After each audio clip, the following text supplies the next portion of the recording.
Indonesia termasuk negara yang rawan bencana hidrometeorologi basah, khususnya banjir. Salah satu kasus banjir terbaru saat ini adalah ketika pergantian tahun 2022 ke tahun 2023. Hujan deras mengguyur kota Semarang. Air sungai Kali Pengkol meluap yang menyebabkan 2 kelurahan di Kecamatan Tembalang terkena bencana banjir. 2 kelurahan itu adalah Kelurahan Rawasari dan Kelurahan Meteseh.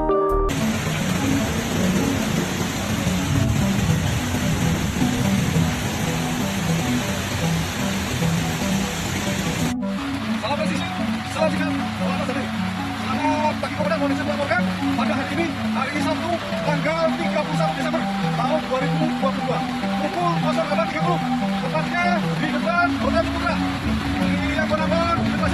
Jadi, banjir adalah keadaan di mana suatu daerah tergenang oleh air dalam jumlah yang besar.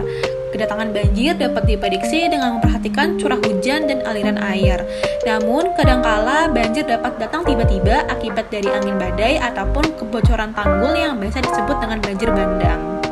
Faktor penyebab banjir di antara lain adalah curah hujan yang tinggi, penebangan hutan, air laut pasang, dan buang sampah sembarangan.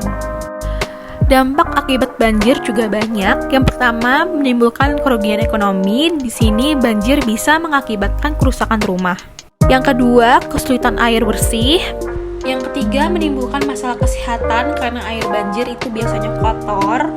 Yang keempat, menimbulkan korban jiwa. Dan yang kelima, melumpuhkan aktivitas masyarakat karena banjir yang cukup besar mengharuskan masyarakat korban untuk mengungsi ke tempat yang lebih aman.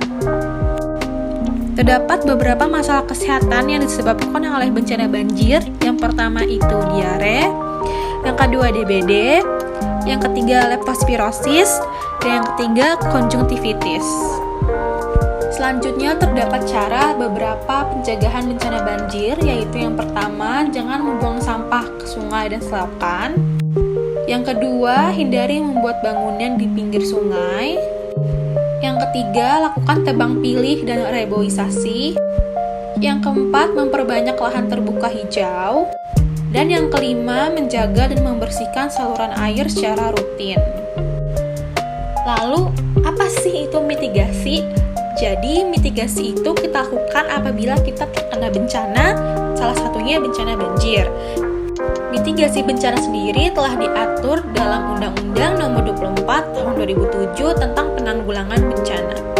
Pengertian dari mitigasi adalah serangkaian upaya untuk mengurangi resiko bencana, baik melalui pembangunan fisik maupun penyadaran dan peningkatan kemampuan menghadapi ancaman bencana.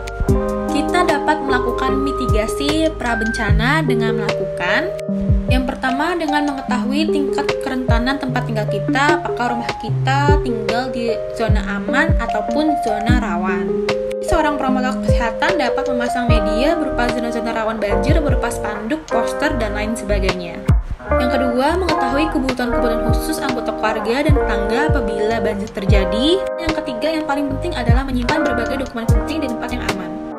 Selanjutnya, yang harus dilakukan pada saat mitigasi bencana banjir adalah jika ada perintah evakuasi dan kamu harus meninggalkan rumah, jangan berjalan di arus air. Hal tersebut dikarenakan berjalan di arus air dapat mengakibatkan kamu terjatuh. Di sini, peran promotor kesehatan adalah dapat melakukan konseling, penyuluhan kelompok, keluarga, dan lingkungan tentang PHBS di pengungsian. Selanjutnya, untuk mitigasi pasca bencana banjir adalah kita dapat melakukan menghindari air banjir karena kemungkinan air tersebut telah terkombinasi zat-zat berbahaya dan ancaman kesetrum.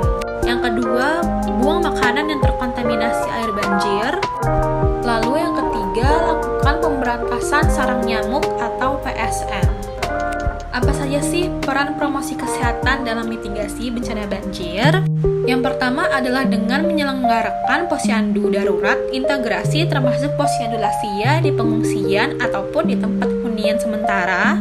Melakukan rapat koordinasi klaster kesehatan termasuk dengan pemerintah setempat, NGO, dan mitra potensial lainnya untuk mengatasi banjir secepatnya. Penguatan kapasitas tenaga promosi kesehatan daerah. Itu dia tadi tentang peran promotor kesehatan dalam mitigasi bencana banjir. Thanks for watching dan semoga bermanfaat ya.